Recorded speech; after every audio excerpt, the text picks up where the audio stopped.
Call this meeting of the Manistee City Education. I pledge allegiance to the flag of the United States of America and to the republic for which it stands, one nation, under God, indivisible, with liberty and justice for all. Roll call, please. Rayber. Here. Jill Conant. Here. Stacy Cunningham. Here. Joan Eckelson. Here. Jason Jackson. Here. Alan Killar. Here. Krista Moline. Here. All right. We need to approve the agenda before us. I move we approve the agenda. Second. Any discussion? All in favor, say aye. Aye. Any opposed, say no. And we need to go over approve the minutes from the previous meeting. Did everybody get a chance to look at those? Mhm. Any problems? And they stand as written. Is there any communication or correspondence? Nothing to report? Hey. Not that I believe. Oh, got it. Thank you. This is our first public comment session. Is there any public comment? You can unmute and talk to us from Zoom. Is there any public comment? You can also put something in the chat, I believe, if you would like us to recognize you or something you want to say. One more chance for public comment. Okay, thank you. Mr. Parmentier. Yes, I would like to start out that December 31st is Loyal Anderson's last day of working for our district. He is retiring, so I want to wish him well and thank him for all that he has done for MAS over the last, I believe, 30 years. I'd like to recognize, we had the Cross Country Coaches Association Awards, and Grant Mason received all UP honors from the coaches in the UP. We have volleyball awards, an all-region team selection. Emma Jones, Kayla Muth, Brooke Ritchie, Ella Shooter, Delaney Zeller, and Madison Zeller all were all-region team. I'd also like to recognize and thank the volleyball team as well as Ms. Nixon and Mrs. Nixon and her husband. The volleyball team received a check for $3,349.74 from the Superior Health Foundation for the UP Breast Health Fund. So I'd like to congratulate them on their hard work. I'd also like to recognize board member Stacy Cunningham for her fundraising efforts for our volleyball team. Thank you, Stacy. You're welcome, but there are many more people involved as well. So I'd like to take this opportunity to thank Joan for stepping in when we needed a board member. I believe it's been 3 or 4 months. Just thank you for everything.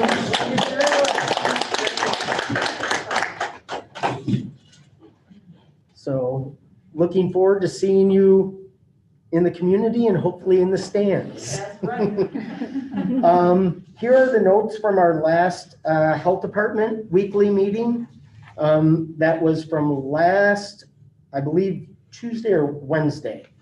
The cases in our county have gone up slightly. We went up from a positivity rate of 6.0 a week ago to 6.3. Talking with the health departments, the hospital situation in our community in the UP, they do see is getting better, so they are very optimistic with that. As usual, I will keep you all informed of those meetings because they will continue through the holiday.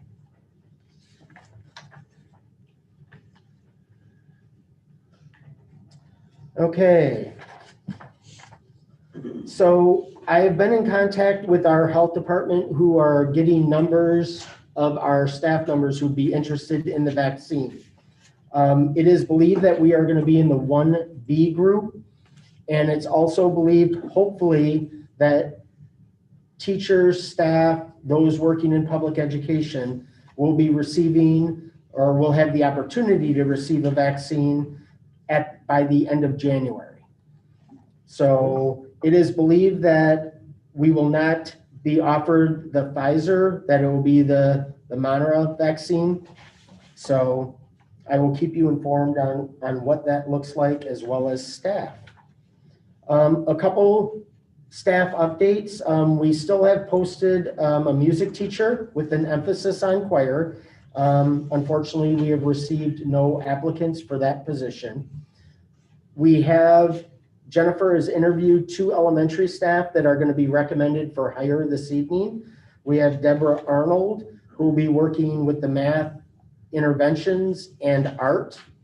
And we have Emily Weber, who will be put in one of the classrooms that we had a long-term sub in. So that will be action items for later. We also have Jill Ritchie, who will be recognized and named as our MTSS systems coach at Emerald. With our district COVID updates, we currently have 10 positive cases within our district that have affected 147 individuals. The quarantine guidelines have changed. CDC came out with new guidelines, and the Michigan Department of Ed have adopted some of those protocols, but not all. The ones that Michigan have or is recognizing is that individuals have the opportunity to reduce their quarantine period from 14 days to 10 days, provided that they do not develop symptoms or clinical evidence of COVID-19 infection during the daily symptoms monitoring for the 10 days after the last exposure, and that they will continue to monitor for the full 14 days. So ultimately what that means is if we've had a close contact, instead of 14 days, it can go down to 10, provided that they do not become symptomatic, and they still have to monitor for the full 14 days. A couple legislative updates. There are 3 bills that are in the legislature that deals with tax laws. 2 of them are sales and the use of tax exemptions, and one is personal property tax exemption. All 3 of these help revenue towards, or put revenue towards the school aid fund. Schools, MASA, MASB are opposed to these because while they will take money away from the school aid fund, there's not been any examples of how that would be replaced. So those are Senate Bills 1149, 1150, and 1153. There's also House Bill 4694 that deals with substituting. This bill, it basically extends the sunset related to the ability to rehire retired employees in areas of where there's a critical shortage.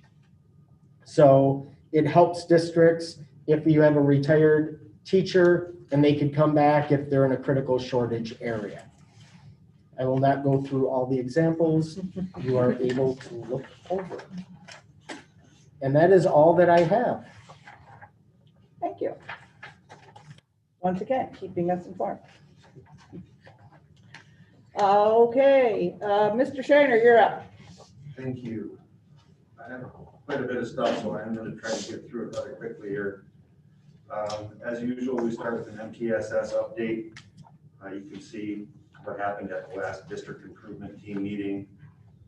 Focused a lot on Eric becoming the district coordinator. Very happy that we're able to run our SIT team meetings during the time of the shutdown. When the entire student body was population, we ran our SIT team meetings virtually. So through Can you Zoom, we spell- had the, what's that? Can you spell out SIT for our new board member? Student intervention team. Thank you. Oh, you're right, lots of acronyms, student intervention team meetings.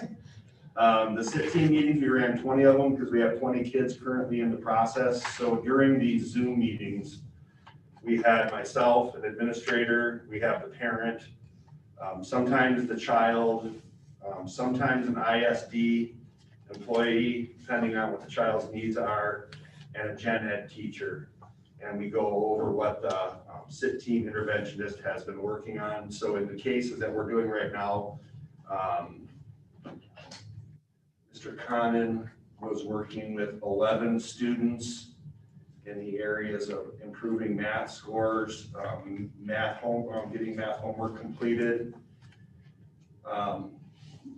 The one that's monitored is the MCAP or the math scores.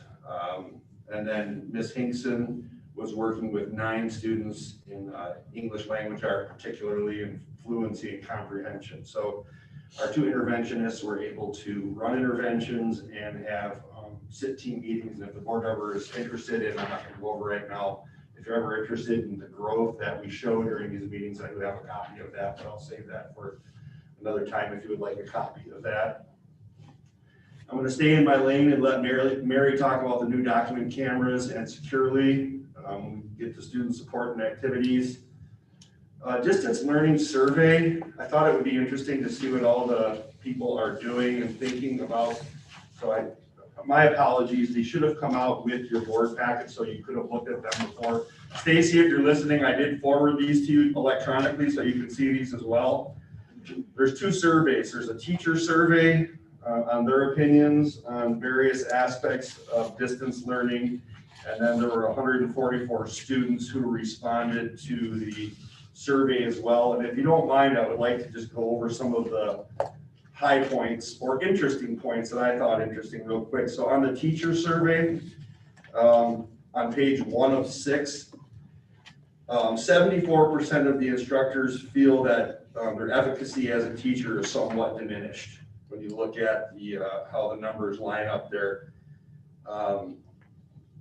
And I want the board to understand that when I say some of these things, if the teachers don't feel effective or they feel like they're not doing their job, I need you to understand that they are rating themselves harshly.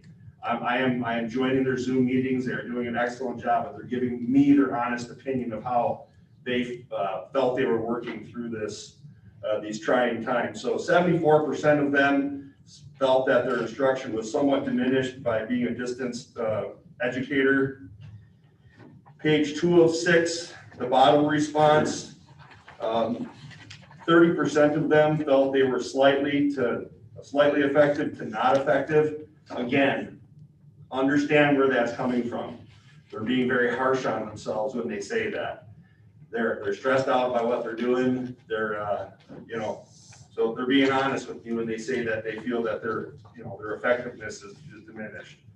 Again, we are on the teacher survey, page 2 of 6. Go to page 3 of 6. Both of those are kind of interesting. I'm talking about stress levels for the educators when they're teaching. 38% of them were stressed to the point of impacting their efficacy as an educator. Learning something new, teaching with new methodologies, it certainly placed a lot of strain on our teachers. Again, recognizing their efforts here. Page 3 of 6, on the bottom, same page. How well are you maintaining a work-life balance?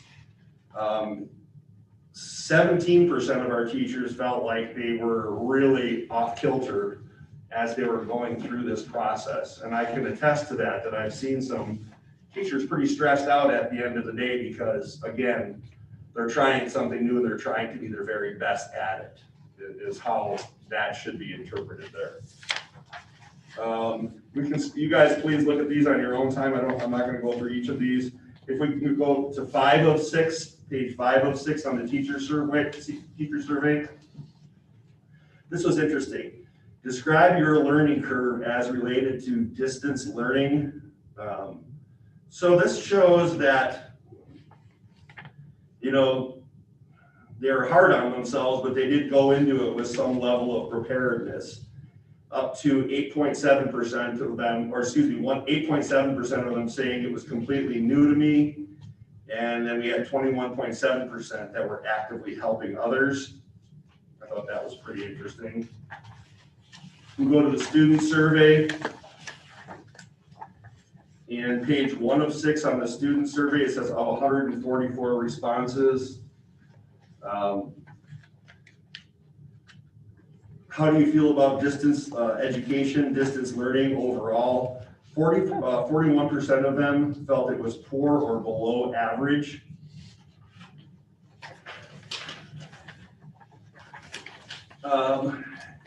So I asked kids today, high school kids, when they came back, you know, how did you feel about what you went through? The biggest theme that I got was they were tired of looking at a screen to the point where it was diminishing their capacity to learn. And so we did take that into consideration. I'll get that to a little bit later in my report. But 41% of them did not have warm, fuzzy feelings about distance learning. Page 2 of 6 on the student survey, 35% of them spent 7 to 10 hours a day on distance education, which is, you know, I guess if you're done and you walk out at the end of the day, you got 5 to 7 hours in, but some of them were putting up to 7 to 10 hours. Page 3 of 6, how effective has remote learning been for you? 21% felt that it was not at all effective. I guess you could say the other side out loud as well. I know I'm focusing on the negative side. I realize that, and I understand you guys are going to go back and look at the other percentages. But I always look at the parts that I think we can improve. So that's why I'm kind of focusing on these parts. So please forgive me for sounding downtrodden here, but you can see the other percentages as well. Page 4 of 6, how stressful is distance learning for you during the COVID-19 pandemic? 40% of the students found it to be very stressful or extremely stressful. And did you enjoy remote learning? 33% no, not at all. 21.5% no, there are quite a few challenges. So I really took those numbers and I kind of kept them in my head as the kids came back today. And again, we talked to them, what did you think about distance learning? And it really wasn't the instruction that was happening, because I can tell you, and they will attest, that the teachers were doing their darndest. It's just really hard to stare at a screen for that long without falling asleep, or honestly, you know, I couldn't imagine me trying to do that when I was a kid. Keeping your attention up, staring at a screen. Page 6 of 6, how motivated you feel towards distance learning. 22.2% said slightly motivated, 26% said not motivated at all. And on the good side, if you wanted to flip it, you can see the other numbers, but I tend to focus on the things, like I said, where we need improvement. So please take some time and look at those more carefully when you get a chance. Those were the surveys. I wanted to talk to you guys a little bit about attendance. Attendance has always been a question of how attendance varies. So I took 8 average days of attendance prior to distance learning and 8 days of attendance during distance learning, what I consider just average days. It's as non-scientific as that. I just took 8 full days before, 8 full days after, and you can see that attendance was lower on the distance learning days by 3%. So traditional learning, we had 94% average attendance, and on distance learning days, we had 91%. In terms of total population of distance learners, on November 16th and 17th, which were full days of students, everybody was here, 54 out of 435 kids were absent, so 12% of the total, were distance learning. So 12% of the population was distance learning. On November 18th through December 7th, we had 100% of the distance learners. Everybody was out. That was the state mandate. And then middle school was in session from this December 7th to the 18th, and 27 out of 183 students were distance learners for 14% of our population. So to kind of frame those results a little bit better, you can see who was doing what. Michelle Levine, I am not going to take credit for it. Michelle Levine is kind of helps me put things in perspective. She told me the kids need some time away from the screen, and she decided, she said, hey, here's a good idea. Let's give them their lunch and their seminar away from their screen. Tell them to get up and shoot baskets, tell them to walk around, tell them to get up and move around. So I thought that was a great idea. So we put that out to the kids who were distance learners, especially when they're as a group, and the kids did appreciate that. Oh, something I want us to start thinking about, how we're going to start forming the verbiage behind when everybody goes back to class regularly. Whether it's in a phase 5 and we collectively feel it's time for our kids to all come back, or whether it's a phase 6, we need to start having the dialogue out loud that there is going to become a time when we're not going to continue to entertain this. There are people that will want to continue this, and in my mind, it is a finite. There is a finish line. I'm not saying that we won't use it again, perhaps during suspensions, or if a child becomes ill. It has opened up a lot of possibilities for us. But I am not going to continue to ask my teachers to do both, because one thing I have learned is that it is a very, very big demand for a teacher to teach virtually and traditionally at the same time. So it is my goal to bring it to an end, but we need to be on a unified front of when it's going to end. Some type of hybrid in a phase 5 or phase 6 when the governor says everything's back to normal. As Superintendent Parmentier and I were talking, if that even happens this year, but that should be something perhaps at committee we start talking about, or you guys start talking about. Michelle gave a quick update for testing. I will let you guys read that. And Howard, did you want us to go over our testing data now, or are you going to bring that in, the baseline testing? Are you going to bring that in later? I'll bring that in when we go over the extended learning plan. Thank you. Oh, last but not least, I just thought I'd summarize, if you guys didn't know already, the MDE did apply for a waiver for standardized testing. Again, it came out in a memo. It was waived last year. The MDE applied for one again this year and were declined, but they are going to reapply for a waiver for state standardized testing, which I fully agree with. I don't think there's going to be a lot of relevant data collected with the M-STEP right now. It costs a lot of money to run that test, and it takes kids out of the learning cycle. Thank you. Sorry for waiting for that. Thank you. There's a lot to tell us. Okay, I put the school-wide reading initiative on there. The price did increase. I don't know if you guys, I think that you guys met talking about that. The idea or the hope would be that if we did get the new core series, that we would be able to use the all-day PD on March 5th to help teachers start getting acclimated to it. There's a 2-hour web-based training, and then teachers would be able to try it out in their grade levels and then follow up with another Q&A session.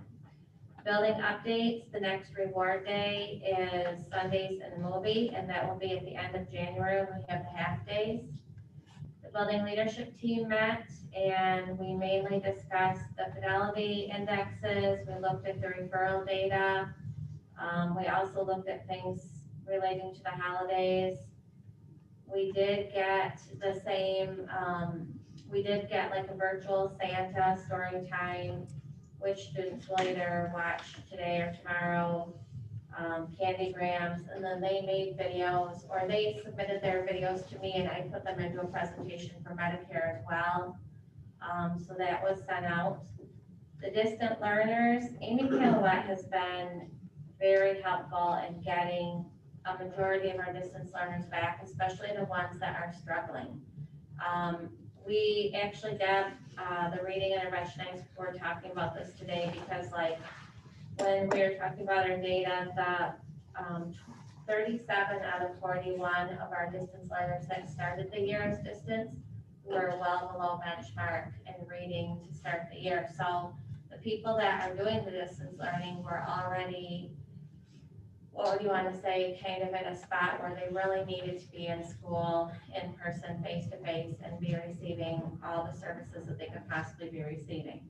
So some of the problem with our distant learners is the students that they were, where the parents chose distance, were really students that, you know, while it is up to the parents, they were really students where they were very well below benchmark in both math and reading, and they really needed the in-person instruction.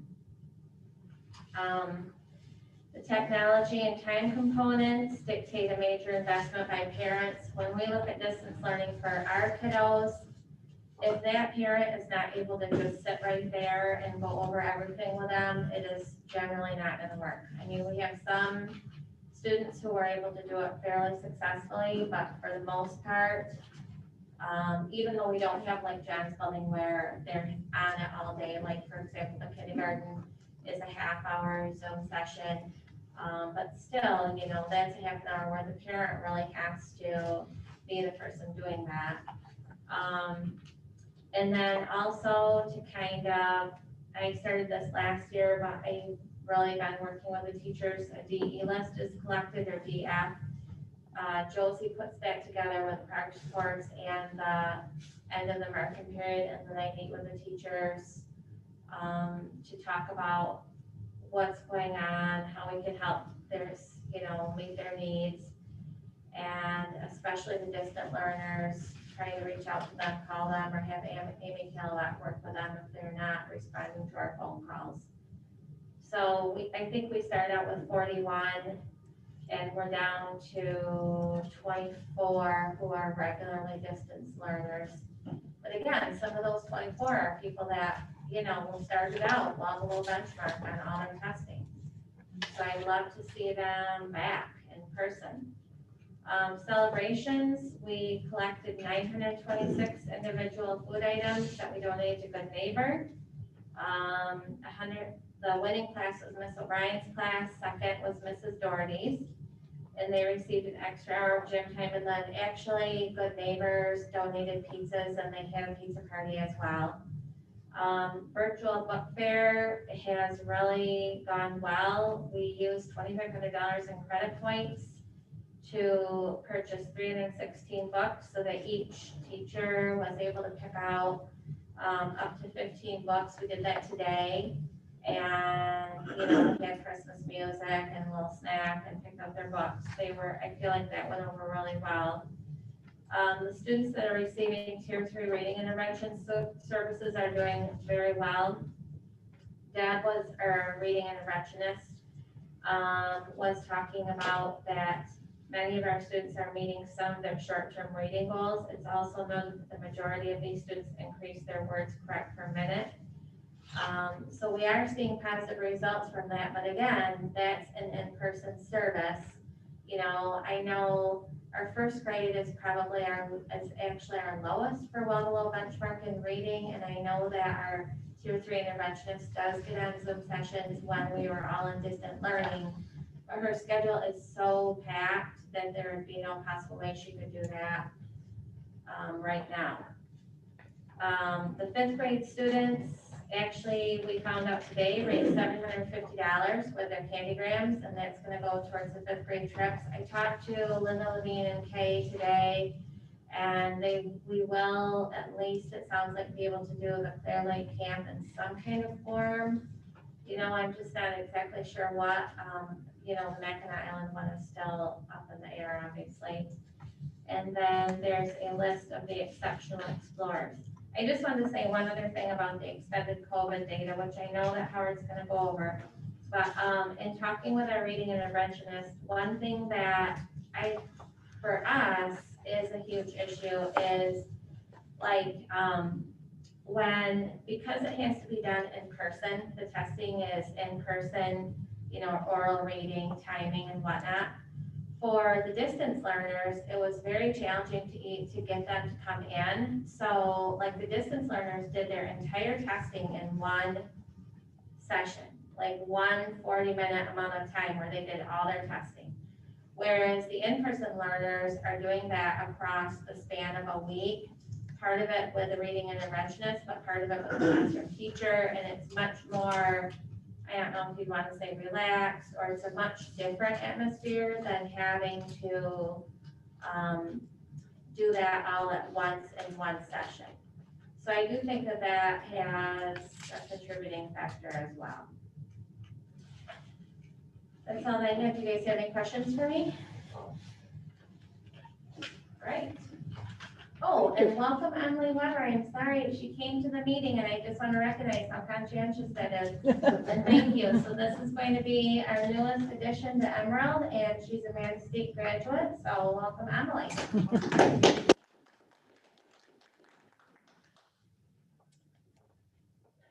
Can I ask a question for Sure. Jennifer? Go for it. You may have explained this well, and I can hear you about 95%, but I might have missed a small details. I was interested in, you were talking about 37 of 41 students of the distant learners are below benchmark in math and reading. Were there any students that were at benchmark that are distance learners that have dropped below? Or is it the ones that are below, they started below and they're still below? That I wouldn't know yet because our testing window is actually, I wrote it down because I wondered if you guys would ask.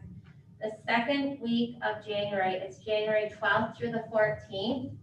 So that would be an interesting thing. I mean, I'm hoping that because our distance learners were our lowest group in all areas, I am going to be very curious as to how that pans out.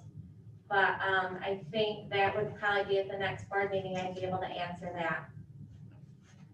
Okay, that's right. That doesn't happen until after Christmas. But yeah, the numbers are interesting to me, and I hope that we can be back in person very soon.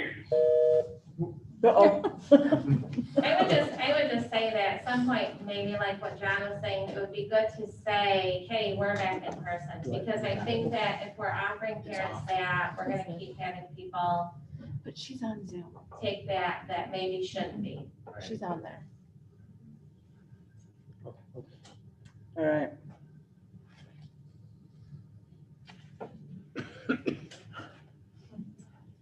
Okay, Mary, this is up.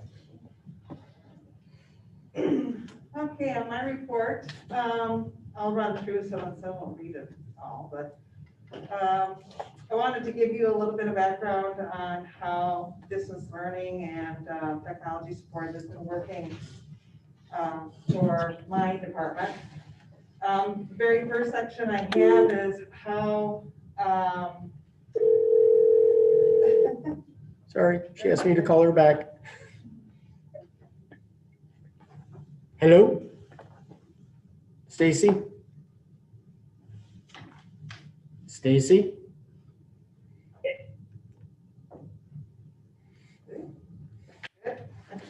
Oh, but okay, so the first section, it has my phone number and the tech email that I'd like the students to use, the tech@manistee.schools.org.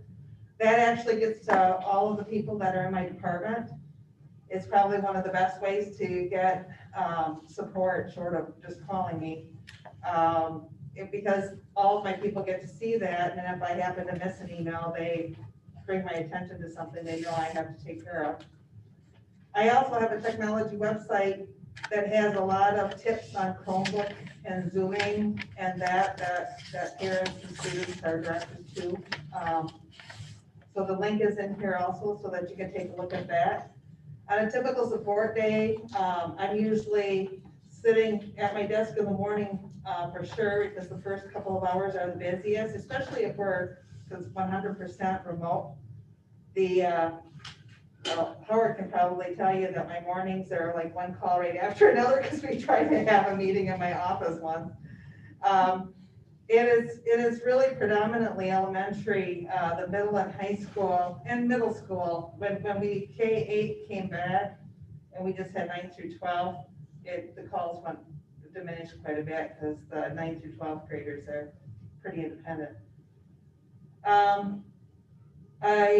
The busiest is probably K1, maybe 2, with 3rd through 5 having a few parents that struggle with it.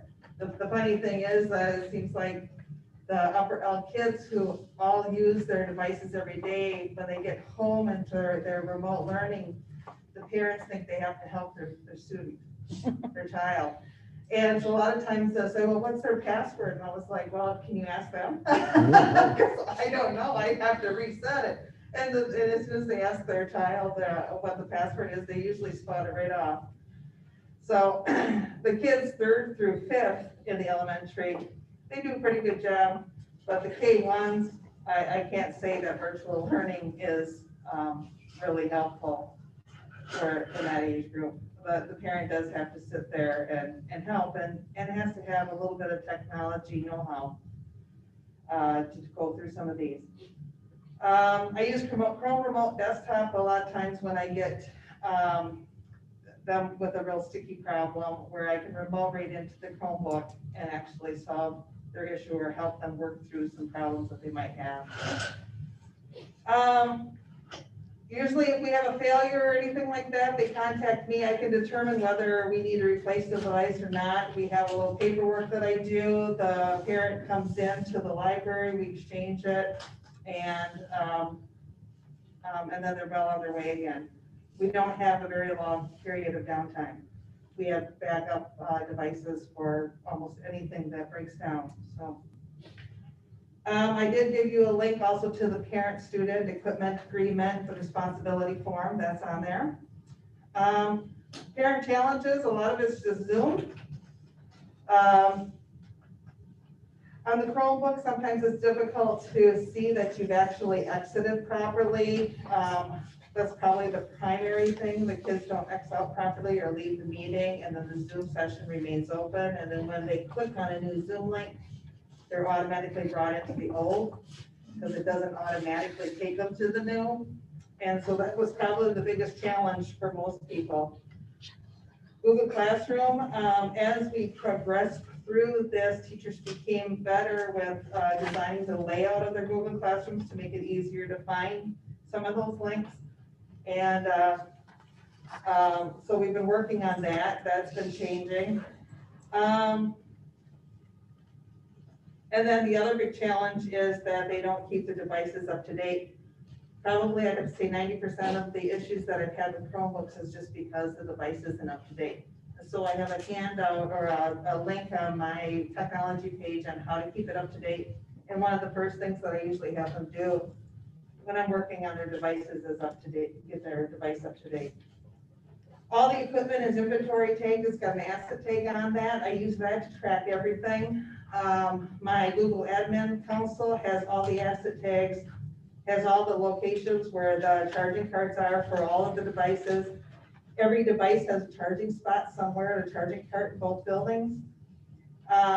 Students can take their devices home. If they take them home, they can be GPS tracked. So we haven't lost a device yet.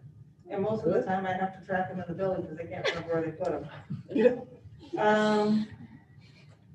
And I can do that in here too. It's kind of interesting sometimes, but we found every one of our devices. The teachers just recently, probably about a month or so ago, received their new dot cameras. We have teachers that have gone full into it using the application that comes along with it. There's a virtual whiteboard. There's a lot of technology that's built into them, and they love it. Some of them have used it just like a webcam to get used to it, and they're using an actual whiteboard they put on their desktop that I had bought, little whiteboards. Either way, they have made a significant improvement. They're really good high resolution cameras. They can see the whiteboard in their classroom if they had to. use it that way. It has an easy camera for being able to flip it down, flip it up, rotate the camera, whichever way that they want. The dot camera is intended to be for use with distance learners. Zoom, I monitored attendance in there a little bit. There's a little bit on that. Securely is the security filter that we use, and also the classroom monitoring tool that we use. So there's two components to that. One is the filter, and that is the filter that's required for us to be compliant with CEPI, which is the Center, the Children's Internet Protection Act that we have to adhere to, and we have to make sure that all inappropriate sites are blocked, as well as I also block things that are, let's see, time burners for kids, or distractors. Say it, games. Games. Yes, I'm popular at school. Google Classroom or Securely Classroom is really nice. It's really easy to use, and the teachers control it by creating their Google Classroom and having the kids join it, and then they create their Securely account with Classroom. And depending on how their Google Classroom is defined with students in it, when they go into Securely and start their class at the beginning of the hour or whatever, they can monitor all the screens of the Chromebooks that are in their session, whether they're here or at home. So they can see at home what links that they're clicking on and what they're doing on. And if they said that they're stuck on something, the teacher can actually go to their screen and see their screen and tell them what they might be doing wrong. So it's been a very powerful tool. It works with Chromebooks, but it doesn't work with like Windows and iPads. So they would have to be on their school provided Chromebook. And then I gave you a little bit of information about how we are doing. I think the teachers have done a great job. They've had to deal with a lot of different technology changes. The number of calls that I get, I mean, we've got 700-800 kids out there on devices. I don't think 20 calls a day, if we're all virtual, is that bad. It's not overwhelming, and we can keep things moving. I've dealt with parents and grandparents. They struggle, especially at the elementary level. Got a lot of grandparents trying to help out, and it's just not the generation for them. They work hard though. I had one person actually said once I remoted into the device, and the mom just said, "Hallelujah, I'm not alone." Because she was struggling so much to try to get her daughter onto a Zoom session. So anything, you guys, any questions about all of that information on technology and how we're doing there? And then I'll go on to library here. Any questions at all about all of that? On the library, you'll just see that we're still doing curbside, we're doing home delivery, we got our weekly articles going. They seem to be, I'm getting a lot of positive feedback on those. We've got monitored traffic. It's not the same traffic we had pre-pandemic, but it is steady. We haven't had to get to the point where we have to have appointments or anything. Get people keeping their distance. Teachers are working really hard to make sure that they moderate the traffic that comes down, so that comes down in small bursts rather than whole classes. Social media, we regularly post to our Facebook to make sure that our patrons know what we have and what's coming out new, and various virtual programs that are coming up. We are the distance learning exchange point. I've made them that. It's a nice, easy way for parents just to be able to come in, go to the circulation desk and sign a few papers and on their way. The library patrons are really thankful that we're open. I have to commend my staff. They're all really well-trained and helpful. Pretty much anything I ask them to do, they have been helpful in trying to make sure that we're successful school-wide as well as through the library. So they're awesome group of people. Any questions? Yes. I got a question. In the future, do you see with the technology we have now, well, let's say if we had 4 students that want to take German, they could Zoom that course. And if there's 4 students in Escanaba, that they could have an online course, and we would not have to have a teacher or that, or we could offer that course. We already kind of do that. Right, John? We're pretty much doing that now. I mean, they take we mean no different than for Michigan Virtual High School but we actually could have a teacher here that we could actually, we talked about doing something like that, but yeah, it's definitely doable. It's doable. Yeah. I mean, that would be a nice end piece of where we are. Right, Again, yeah. getting that, garnering FTEs, but then you have to think about that. Are you willing to commit a teacher whose time is going to be given to being a distant or a remote learner or a distance teacher the whole time they're in the building? And what person do you put in that spot? A person who's math and English, or do you a language teacher to try to get people from other districts to zoom in and garner their FTEs? You'd have to really think about getting the most bang for your buck if you're gonna get people in. I was thinking the intermediate school district would do it. And we would Zoom into them. Oh, But yeah, it definitely is something that can be accomplished through all this. I guess that, when you look at some positives that came out of that, although I would not recommend, I think that we've all heard enough data here to know that virtual isn't for everybody. And that it's a difficult way to learn, it's a difficult way to teach, especially in elementary and middle and high school. It's best to have the student right in front of you. But with our remoteness, we definitely could take advantage of some more offerings because they really got this whole Zoom thing down now, so there's nothing holding them back. So there's for certain kids that would work out really well. Thank you. Anybody else? Okay, no more supervisors, right? Okay. Are there any board reports or requests? We've had 2 committee meetings, and actually both of which, I'll start with the policy. We have action items that we're going to be going over 3 Neola policies. We also have action items regarding to the MIOSHA plan for administrative guidelines for Manistee area schools, as well as administrative guidelines for the public photo video usage within our building. So those will be going over in the action items in regards, and we did have that policy meeting today.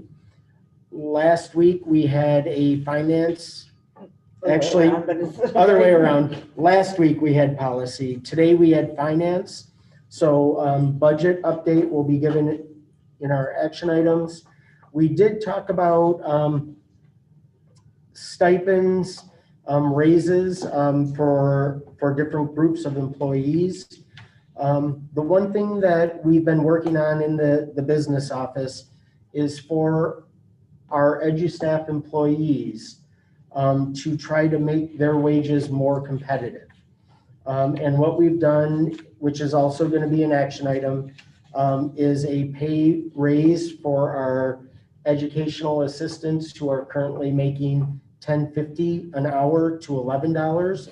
And there are other employees that through EduStaff that we're going to be adding holiday pay, which is 9 days per year, to make their wages more competitive. And we've also, for those that did not fit in those 2 categories, we talked about giving a one-time off-schedule stipend for those employees, as well as Manistee area schools staff a one-time stipend.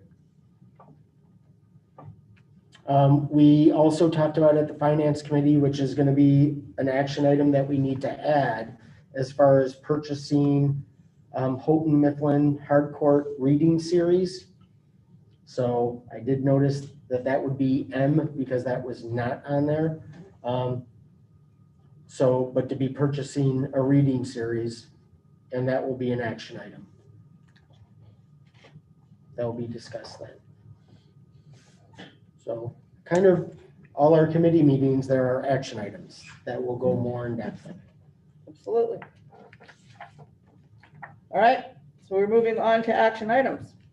The first one is review and approve the November 2020 financial report. Okay, the financial report for November is narrowing in on the worst one of the year, which is typical. The revenue is standing at $1,609,924, while the expenditures are at $2,915,127 for a negative amount of $1,305,203. That's cash flow, that's just the way it is. We spend way more money up front than we receive, and then in fact, I got quite a bit of tax money today. We got our first tax payments. So between that and state aid, we'll start catching up, and by the end of the year, we'll be ahead of the game again. So are there any questions on the financial report? Is there a motion? I move we approve the November 2020 financial report. Second. Thank you. Any discussion? All in favor say aye. Aye. Any opposed say no. Next, you need to amend the 2020-2021 general fund budget. Okay. You should have a summary of changes in your board packet. And this budget seemed overwhelming because there seemed to be so many changes, but when it all washed out, it was pretty much the coronavirus aid that was causing all the commotion. If you look at the revenue between the property taxes and the state aid, they've increased about $640,000. And that is because we had that huge cut last year of $700 per pupil. So when we adopted this budget last June, we didn't realize that we were not going to have that cut. So we built it into the budget. And then on top of that, they had cut $700 out of last year's budget, and they gave us $300 of that back. So those two things together make up a good portion of that state aid revenue.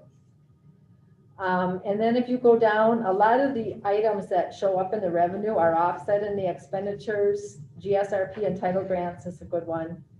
The numbers are a little bit different, but every dollar we get in revenue, we have to spend it in that same area.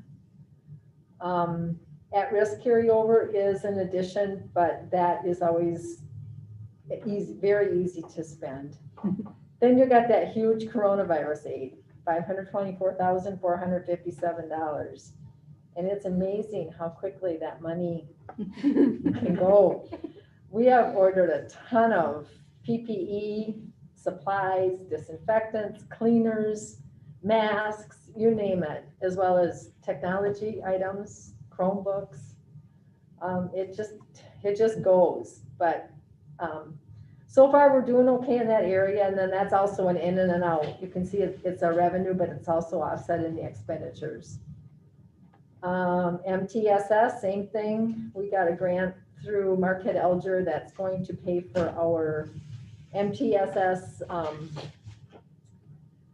system support and those types of things. It should last almost 2 years.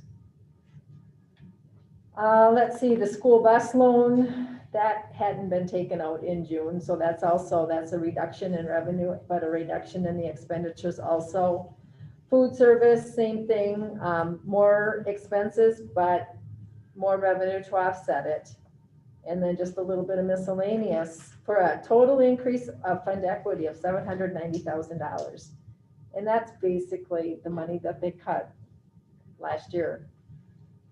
So even though it seemed overwhelming and like it was just this crazy, massive changing budget, when it all washed out, it was mostly all that coronavirus grant money.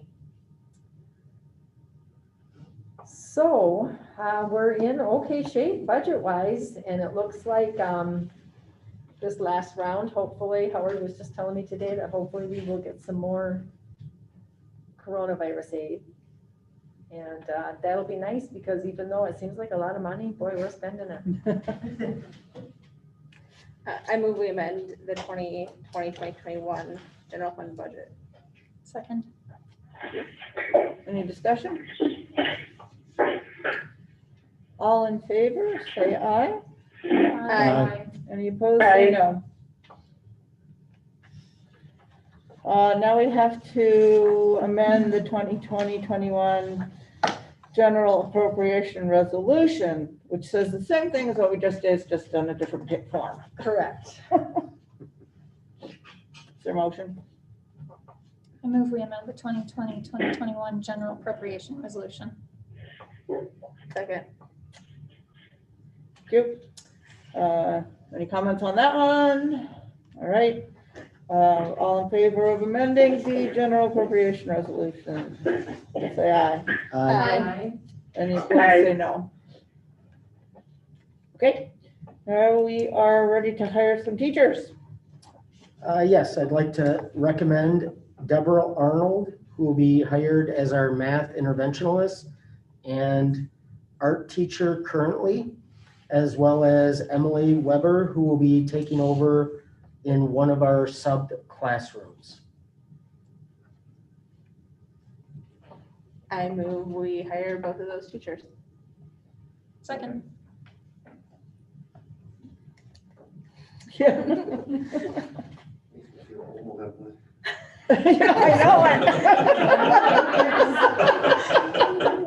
At least nobody said, let's talk about it. Yeah, I know.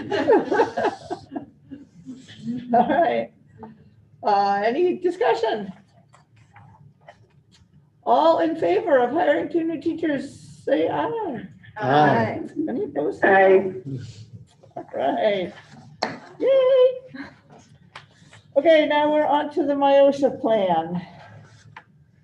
Okay, because of COVID-19, we are required to have a MIOSHA plan for our school buildings. It was at the policy committee that we talked about this. It was also sent out in the board packet. There is one correction that I would like to make, and where it's talking about job and tasks and administrative control.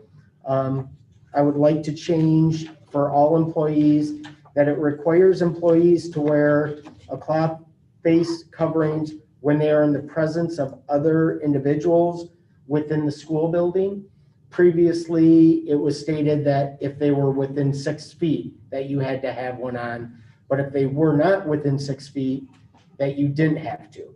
Because we are just changing with the current requirements, whenever you're in the building and you are in the presence of another individual, that you'll be wearing a face mask.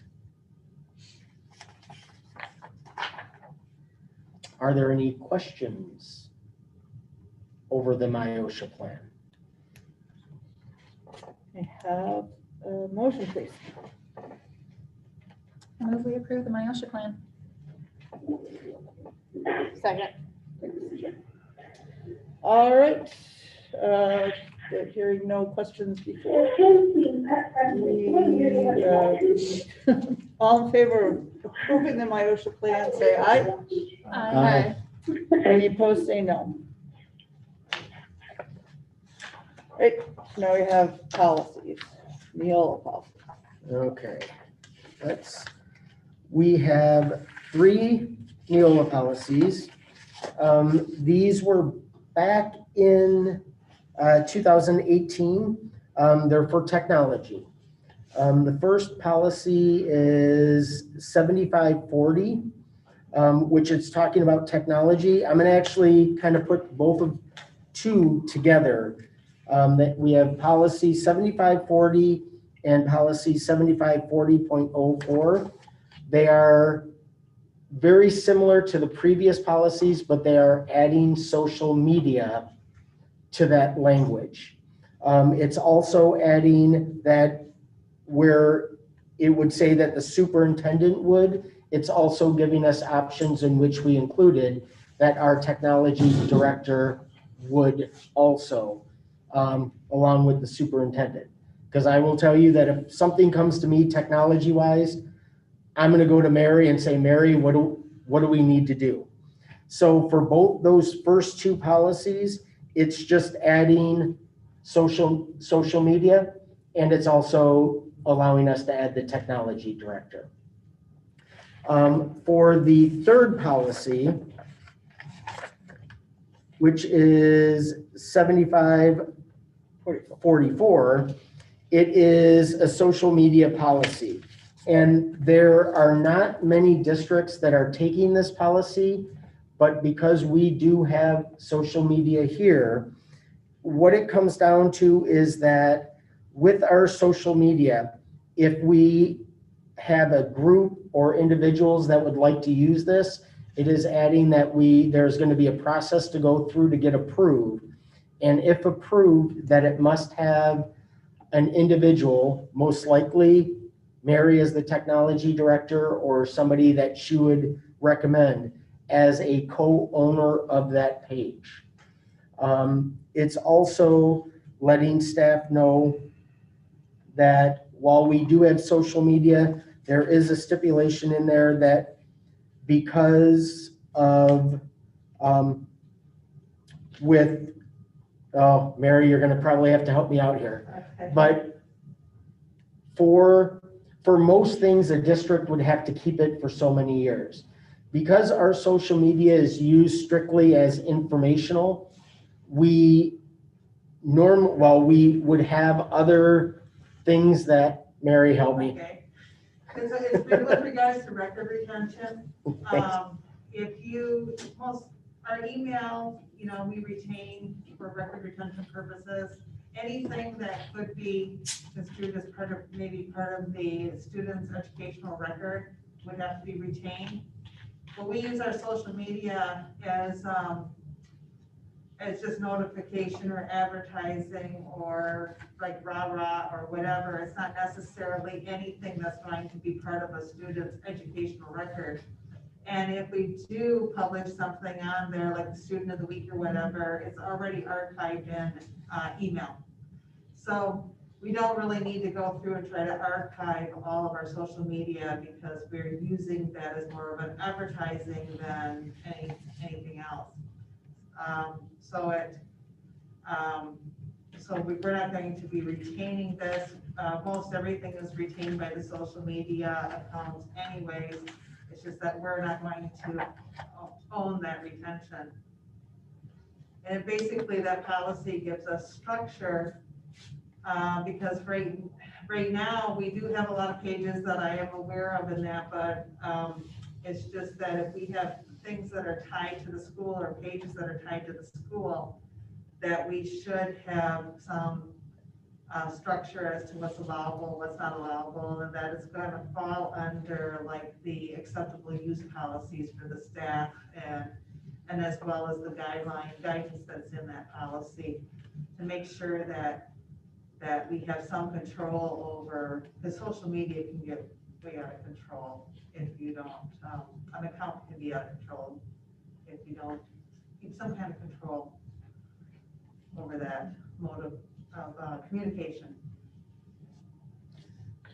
Thank you, Mary. Uh-huh. There is one other one that we have that is Neola, but we already have policies, board policies, 7430, 7440, 7440.01, and 9150 that deals with student safety, building safety, in the use of photography and video. We're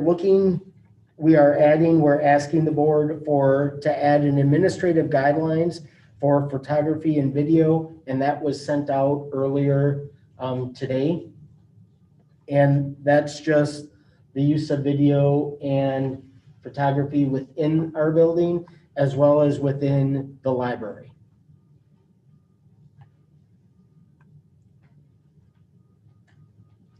And That is it, unless there are Can I ask questions. for clarification on that, Howard? We're gonna, if I understand this correctly, we are going to approve the first reading of those actual policies, but you want to approve the administrative guidelines tonight? Yes, Okay. and the reason for the administrative guideline, just explaining it to you, is we already have policies that were approved. It would just be guidelines for those policies.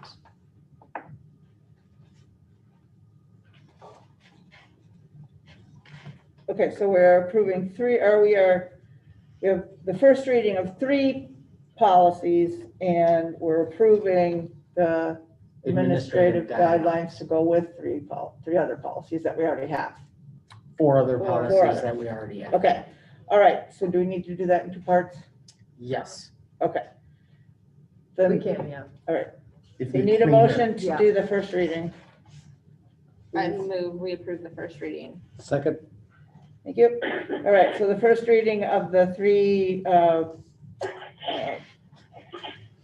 7540 series, yes, there you go. That would be 7540, 7540.01, or 0.04, and 7540. Yeah. Okay, is there any discussion? All in favor of approving the first reading of those new policies, say aye. Aye. Any opposed, say no. Okay, and then we need another motion, sort of a sub-motion for the administrative guidelines. Do we actually need a motion for that, or just that we recognize that That we we have that? recognize. Okay. All right, so we don't need a motion. We heard about an administrative guideline. Okay, moving on to the approving the distribution of CRF stipends. So those were the stipends that were given to some EduStaff employees that ranged from $250 to $500 for EduStaff employees, and then for MAS employees that ranged from $500 to $3,000.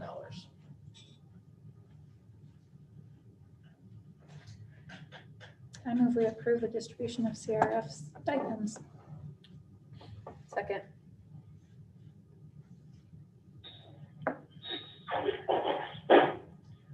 Okay, any discussion? All in favor of approving the distribution of CRF stipends, say aye. Aye. Aye. Any opposed, say no. All right. Next thing is approve the miscellaneous pay rates as of January 1, 2021.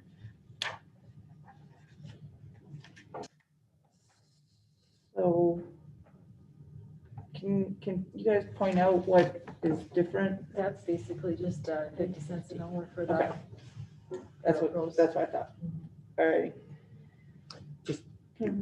what's the GSRP lead instructor?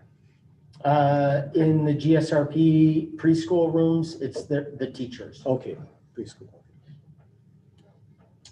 Have a motion, please? I move we approve the miscellaneous pay rates as of January 1, 2021. It doesn't go into effect today. Right. Okay, any discussion? Further discussion? All in favor, say aye. Aye. Any opposed, say no. Now we need to appoint Emerald MTSS School Systems Coach. That was Jill Ritchie. We reposted that position, and Jill has applied for it. Okay. A motion, please? I move we appoint Emerald MTSS School Systems Coach. Second. Just wait and see. All right, any discussion? All in favor of Jill Ritchie as the MTSS School Systems Coach for Emerald, say aye. Any opposed, say no. Thank you. Approve the lease agreement with the Schoolcraft Conservation District, Schoolcraft County Conservation District. Yes, we're using the old admin offices. Ryan and his staff have painted. We ended up having carpet, new ceilings put in, looks very nice. Biffied it up. Yes, so for the Conservation District, we're gonna be leasing that area for $350 per month. And right now, it is a 1 year, just over a 1 year lease. They're currently in the courthouse. Yes, They're moving out. They're out. Ooh. You said a year, but this shows June 30th, 2021. You have you put this coming June. oh, that is, I misspoke.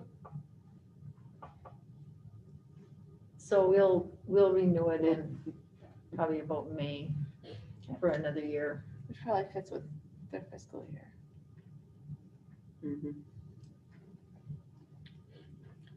Is there a motion? So moved. Second.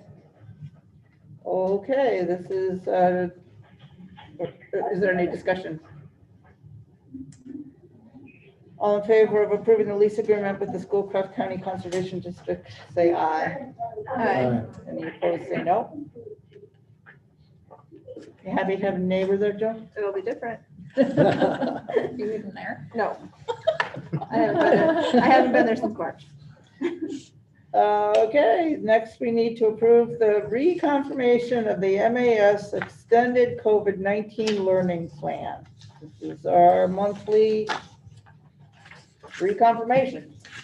Yes, so the delivery of instruction has changed a little bit since our last one, since we went completely distance learning for several of those months or several of those weeks. The one thing that I did want to point out is that I handed out is that the extended learning, the beginning of the year benchmark assessment, that you have that data there. And I'm going to ask that John and Jennifer just briefly go over it. But before they do, I do want to note that as you're looking at that, I think it's significant to mention that of our students that are 100% remote, that their baseline data is below that are, or that either are or were in person. So I think it does go to show the importance of having students within our walls as opposed to virtual learning. We're going to be using this baseline data. So when we get the mid-year, that John and Jennifer are going to be looking at that data to see what does it look like in areas that we may need to tweak instruction or figure out a better way if possible.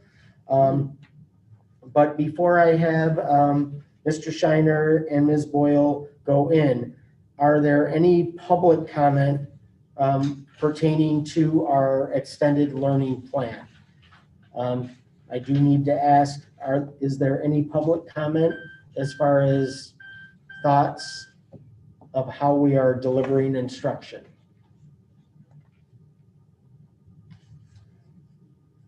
You can unmute or you can put something in the chat.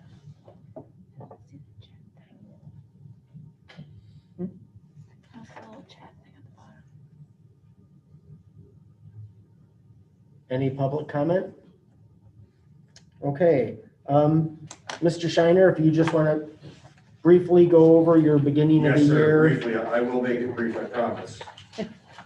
So with Ames Web that we use, we test grades 6, 7, and 8, and the outcomes, the students can fall into one of 5 percentile groups. The top percentile is the 90th to the 99th percentile. The second is the 75th to the 89th. The third group, which is the largest, is the 26th percentile to the 74th percentile. And then there's groups 4 and 5, making the 11th to the 25th percentile. and then 5, which is the 1st to the 10th percentile. What we did just to make these numbers as, I guess, clear as possible, because the template that the state gave us, I think, was intentionally a little bit vague and allowed us to kind of morph it to what we wanted it to say. So we're going to monitor the progress of our grades 6, 7, and 8. And what you see before you is a percent proficient or percent number of students at benchmark that is levels 1, 2, or 3. So for example, where it says all students fluency, in the area of fluency, that tells you that 58% of our 6th through 8th grade tested at percentiles 1, 2, or 3. With that knowledge, you can look at those numbers and see where our kids fell according to being economically disadvantaged, special ed, male to female, and then again, the pattern that we've all been talking about today, the 100% remote compared to the in-person learning. The students that we had come in and do baseline testing before the school year started, and then they went back home and proceeded to be distance learners, 32.14% of them in fluency fell in levels 1, 2, or 3, the highest levels. Whereas in person, you can see 62.91 and so forth and so on with fluency, comprehension, the remote students scored higher, and MCAP and MComp, the 100% remote, which was 25%, and then in person, 53.64. So those are the numbers we will monitor as the year goes on, and those are the numbers we also use to do targeted intervention with our multi-tier system of support. Thank you, Mr. Shiner. Ms. Boyle? Okay, really quickly, we use a different program. It's called Acadience. And like Mr. Shiner, we're looking at the percentile. It has categories of well below benchmark, at benchmark, and above. So basically, we're looking at those areas for reading and math and literacy and averaging them out. You can see that the 100% remote is low. The only one lower is special ed students who also take the screeners, since it is a universal screener. I think that the data, I mean, probably this is true for John's building as well, but I think the data is going to be a little bit fuzzy as we move on because students have interchanged between distance and in-person learning. So you're not really going to be, even though you've got this on a chart, it's not going to be like apples to apples, for example, because we have quite a few students that were very, very low that we worked with the parents, or Amy Kilowatt actually worked with the parents if they get a lot of absences with remote as well to get them back in person school.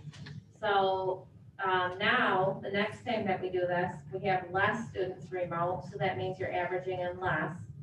So obviously, if you have 1 or 2 that are really high or really low, that's going to skew the average. And you also have some students that are 100% different.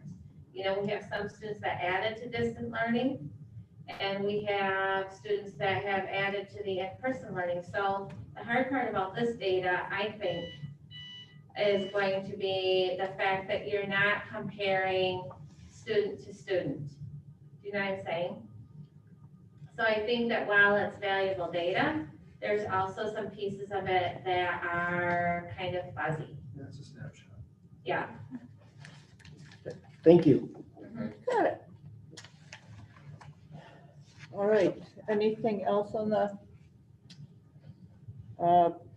reconfirmation of the extended COVID-19 learning plan?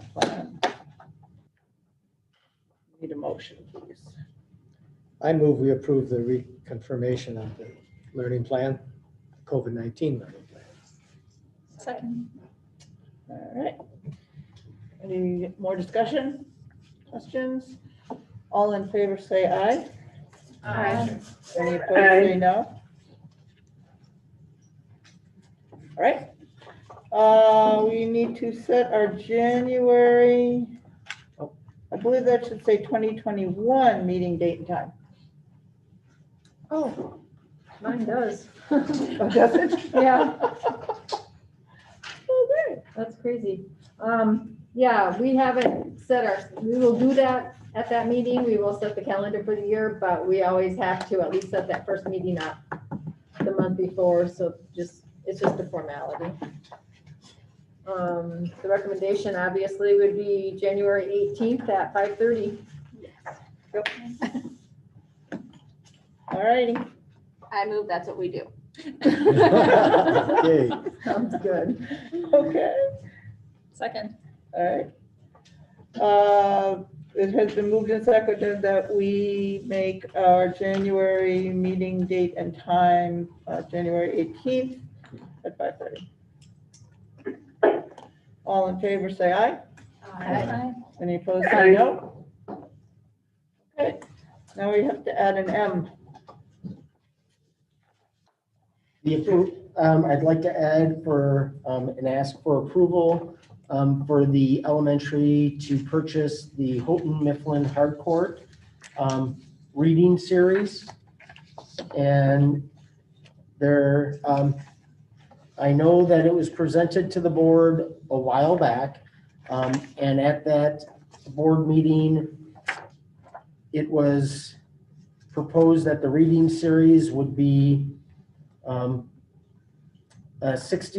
just over $66,000 for a 6-year subscription. However, that was, there is either a typo there or not, but the 6-year was actually at 79. But a lot of the parts of that and benefits for it, we received a new quote, which included the iRead for grades kindergarten and as well as Waggle, which is an ELA and math interactive on the for digital, or I should say computer, and that price has come in at $93,274.27.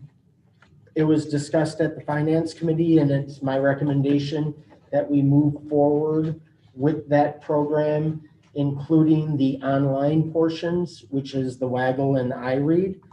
So I'm asking the board to approve that this evening. Is there a motion? I move, go ahead. Go ahead. I move we approve the purchase of the HMH reading series. Second, get you first. Alan? Yeah, second. Okay. Any discussion or questions on this reading curriculum? Moving on? I have a question. Howard, can you say it again? It's for 6 years, that payment, or it's for renew, I want to say membership, but for a licensure for those items for 6 years, or can you break that down a little bit further for me? It is a 5-year subscription, and the difference between the original discussion to the board, which I believe was around June, and now, the major difference is that there's an online portion, which is called Waggle, ELA and math. It is an interactive online portion that would allow students in grades 2 through 5, as they are entering the system, it is interactive. So if I am a 4th grade reading student and I'm taking that assessment, as I take the assessment, if I am struggling, it may go down into the 3rd grade or even 2nd grade. So it's going to allow for more, it's going to allow the teachers to give them a better idea of where I'm at. And this program will also allow staff members to get little hints as far as what I need to do to improve both in math and ELA. So the difference between the previous quote and this, There is a little bit of price difference in the apples to apples, but this includes an online portion. And it, Okay, thank you. it also allows for Howard reading at the 5th grade level to take the assessment at a higher level. Correct. Howard. It's the assessments are interactive so that it will adjust to my ability.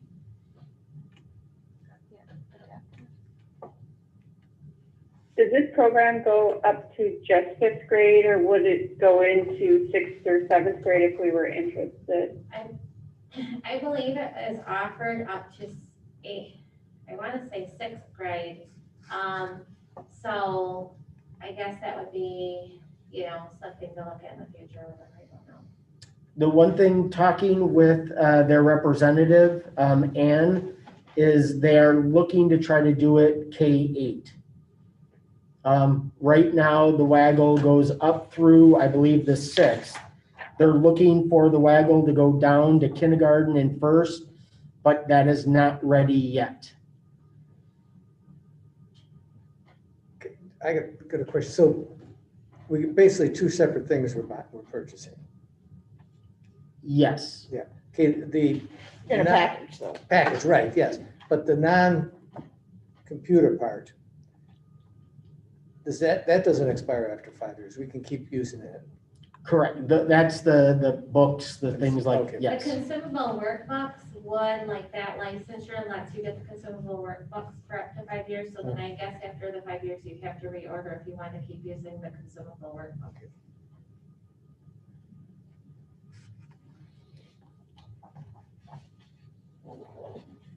Any other questions? Can't tell from my scribbles. It looks like we have a motion. Yeah, so Okay. we do. Then the motion is to approve the HMH reading curriculum. All in favor, say aye. Aye. Okay. Any opposed, say no. All right. Thank Cool. you. Thanks very much. All right, this is our second public, well, actually our third tonight, public comment session. Is there public comment on any topic? Any topics at all? You can unmute or go to the chat. For those of you out online. Any public comment? Third round, any public comment on any topic? All right, and Howard's ready for us to, sure. Sorry, Mr. Shiner, sorry. He's calling it. Okay. I move we go into closed session. Yes. Second. Thanks for coming, Emily. Yeah, congratulations. Wow. Very thanks. Unless you don't break